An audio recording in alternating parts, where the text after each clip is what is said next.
Haleluya. Saya lihat ada satu orang jiwa di Medan itu, dia punya karunia menginjil luar biasa. Kita ini semua bisa menginjil, tapi tidak semua orang punya karunia yang sama. Dia kalau menginjil, saudaraku, dia selalu aja, saya bilang, minggu bukanya orang sudah datang ke gereja. Dan dia bersaksi 1 tahun 365 hari dia memenangkan lebih dari 300 jiwa 1 tahun. Nah itu karunianya. Kita tidak punya karunia seperti itu, nggak apa-apa. Walaupun 1 bulan dapat 1, no problem. Tapi kerjakan. Haleluya. Kalau saudara punya talenta, saudara membuat supaya ruangan ini bersih, rapi, kerjakan. Kalau saudara tidak kerjakan, tidak ada yang lain, hanya saudara sebenarnya disuruh Tuhan. Maka saudaraku, kami di sini asal masuk kami bersih, karena aku cuma hacim. Besoknya sudah bilang. Tapi kalau sudah kerjakan, nggak ada orang menghargai saudara, tapi Tuhan tahu, surga tahu apa yang saudara kerjakan. Mungkin orang lain bisa mengerjakannya, tapi kalau bukan itu karunianya, tidak sebaik kalau saudara kerjakan. Berilah yang terbaik selalu kepada Tuhan. Saudara berdoa untuk itu. Saudara akan mulai melayani. Pada waktu saudara melayani, saudara akan lihat bagaimana Tuhan melengkapi saudara masing-masing, dan sehingga tubuh Kristus ini menjadi satu tubuh Kristus yang memancarkan kemuliaan. Amin. Saudara bersehati satu dengan yang lain dan setia satu dengan yang lain. Tetap tinggal, jangan pernah tinggalkan gereja Tuhan. Tidak ada yang kebetulan. Ya, saya ini marga saya, guru saya sendiri. Ya, saya tidak memilih. Waktu saya dikandung, saya katakan misalnya lah, saya mau lahir di keluarga sendiri. Enggak, Tuhan yang menetapkan saya lahir di keluarga sendiri. Amin. Ada banyak keluarga di kota Medan, tapi Tuhan taruh saya di rahim ibu sendiri. Begitu juga yang lain, anak-anak saya, bukan dia menetapkan jadi anak kami, saudara. Tuhan menetapkan sehingga jadi baru munting semuanya. Jadi kalau Tuhan sudah menetapkan kita satu tempat, saudara, hargakanlah itu. Tentunya ada banyak perjuangan, tapi semua perjuangan itu, firman Tuhan berkata, semua dibuat Tuhan menjadi kebaikan kepada kita. Jangan bersungguh-sungguh, jangan patah hati, jangan menyerah. Temukan kebaikan itu. Karena Tuhan tidak pernah bohong. Apapun yang jadi dalam hidup kita. Haleluya. Kalau kita rasakan itu adalah aniaya, Tuhan berkata, kalau kita mengikut Tuhan, kita akan mengalami aniaya. Tapi itu akan menambahkan ketekunan, kedewasaan rohani kita, dan upah yang kekal di surga. Jadi saudara, sekali lagi, saudara sungguh-sungguh saudara bertumbuh, dan kemudian apapun pelayanan saudara, tempat saudara, karunia saudara, kerjakan dengan segenap hati. Saya sangat suka ayat yang mengatakan 2 Tawarin 16 ayat 9a. Ya, apakah itu Tuhan memata, Tuhan mencari di seluruh muka bumi ini untuk orang yang bersungguh-sungguh hati terhadap Dia, untuk mencurahkan kuasanya kepada orang lain. Haleluya. Mari kita bersungguh-sungguh hati semua saudara di GKI Ambon ini. Lalu nanti saudaraku, ada berapa penduduk kota Ambon ini? 0,5 juta, 1 juta. Mata Tuhan menilik seluruh kota Ambon. Dan dari situ dia lihat siapa bersungguh-sungguh hati dan mencurahkan kuasanya kepada orang itu. Dan akan lihat bedanya orang bersungguh-sungguh hati dan tidak bersungguh-sungguh hati.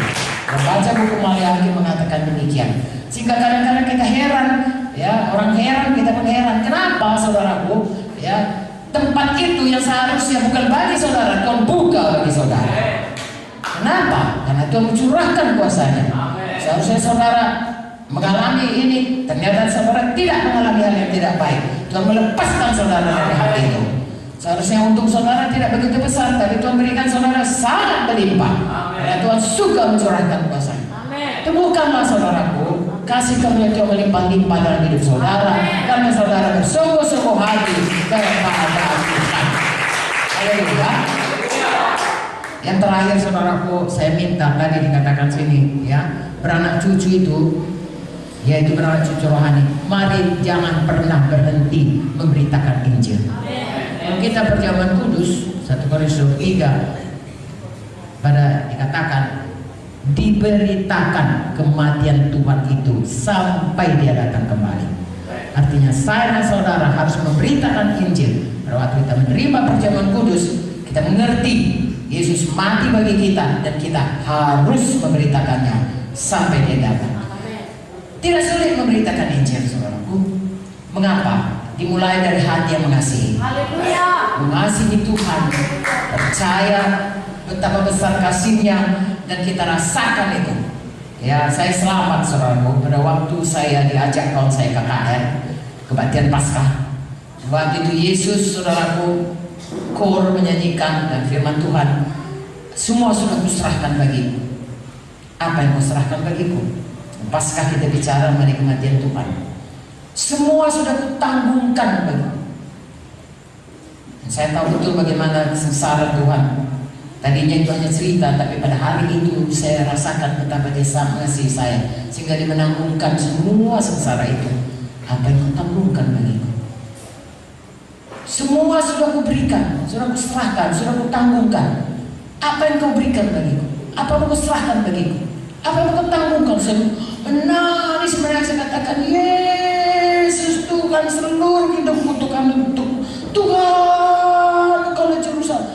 Berseru saudaraku, tidak keluar berseru, tapi hati saya menjerit kepada Tuhan, air mata saya bercucuran. Saya rasakan satu beban dosa selama ini yang menggantoli diri saya, lenyap selama-lamanya, dan damai sejahtera Tuhan sangat mengalir.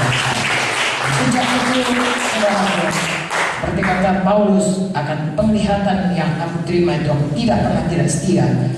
Saya juga tidak pernah selalu dibuat Roh Kudus. Saya ingat betul bagaimana Tuhan menyelamatkan saya. Saudaraku, bukan cuma saya, kita semua oleh kasih Tuhan sudah diselamatkan. Perjamuan kudus mengingatkan kita selalu, mari kita beritakan, mari kita serahkan hidup kita untuk memberitakan Yesus itu Tuhan. Jangan pernah mau berhenti. Nanti Vicky dan Joyce akan menyampaikan kepada saudara lebih lanjut bagaimana bertumbuh dalam Tuhan dan bagaimana jangan berhenti untuk memberitakan Injil. Karena itulah kehendak Tuhan. Tadi kita sudah baca bahwa Tuhan menciptakan manusia, Dia mau kita bertambah banyak. Biarlah banyak anak rohani kita dengan penginjilan yang tidak henti-hentinya, saudaraku. Haleluya. Biarlah kita berubah menjadi seperti Yesus, kita dewasa. Amin. Dan biarlah kita dikembalikan Tuhan kuasa kepada kita. Kalau kita bersungguh-sungguh hati, Tuhan mencurahkan kuasanya kepada kita, dan hidup kita lebih daripada orang yang lemah. Haleluya. Kita akan lihat saudara kemuliaan Tuhan dipancarkan dalam kehidupan kita pribadi, juga dalam gereja Tuhan. Dan dengan itulah saudaraku, kota Ambon melihat Tuhan Yesus, melihat kemuliaan Tuhan dalam hidup kita, dalam hidup kita, di dalam keluarga kita, dalam sekolah kita, dalam pergaulan kita, di dalam bisnis kita.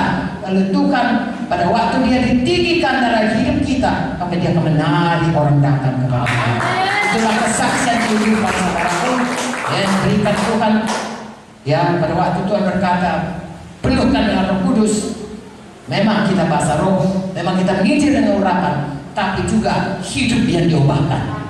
Dan kesaksian itu lengkap kepada jiwa-jiwa, sehingga mereka tidak bisa lagi berdalih hanya karena mereka memang mengeraskan hati, tapi dari pihak kita kasih Tuhan mengalir. Haleluya. Bertumbuhlah semuanya, berubahlah semuanya, makin hari makin menjadi seperti Yesus. Pengajaran untuk bisa bertumbuh, amin. Kemudian bertambah-tambah, melebar, saudaraku, beranak cucu, menginjillah selalu setiap hari, amin. Hiduplah bersungguh-sungguh hati terhadap Tuhan, penuh selalu Roh Kudus, maka kita akan lihat kuasa Tuhan jadi dalam hidup kita. Bukannya lagi kita ditindas setan, tetapi kita sudah menjadi hamba Yesus, dan hamba Yesus saudaraku adalah orang-orang yang lebih daripada orang-orang. Haleluya.